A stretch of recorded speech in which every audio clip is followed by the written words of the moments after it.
অনেক সময় আমাদের কাছে রুগীরা খুব মন খারাপ করে। বিশেষ করে মহিলা রুগী যারা আছে, পুরুষরাও করে। "চাচি কি খবর? কি সমস্যা?"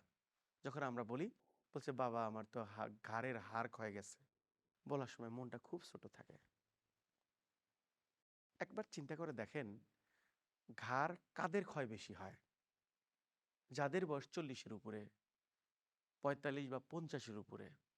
বিশেষ করে মহিলাদের যখন menstruation অফ হয়ে যায়, তখন হাড়ের ক্ষয়রোগ বেশি দেখা দেয়। এটাকে আমরা বলি osteoporotic চেঞ্জ, হাড়ের ক্ষয়রোগ।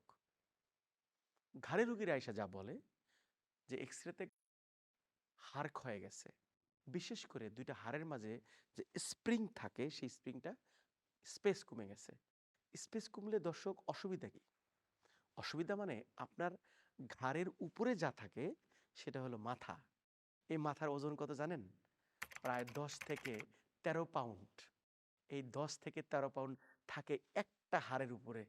যদি সেই হাড় নিচের হাড়গুলার সাথে প্রপার ওয়েট শিফটিং করতে না পারে, অ্যাবজর্ব করতে না পারে, তাহলে কিন্তু স্পেস কমে যাবে এবং ওই স্পেস কম যাওয়া অংশ যখন নার্ভের উপরে চাপ পড়বে, তখন ব্যথাটা আপনার হাতে যাবে ঠিক এইভাবে।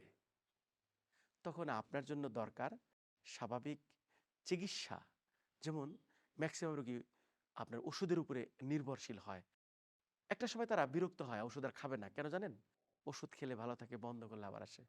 এজন্য বেশ দরকার ম্যানুয়াল ফিজিওথেরাপি, যেটা কিনা ওই স্পেসটাকে ওপেন করে দেবে, মাসলের এফিকেসি বাড়াবে, নার্ভগুলাকে সচল করবে। ব্যথা কমেও যাবে, হাতের ব্যথাও কমে যাবে।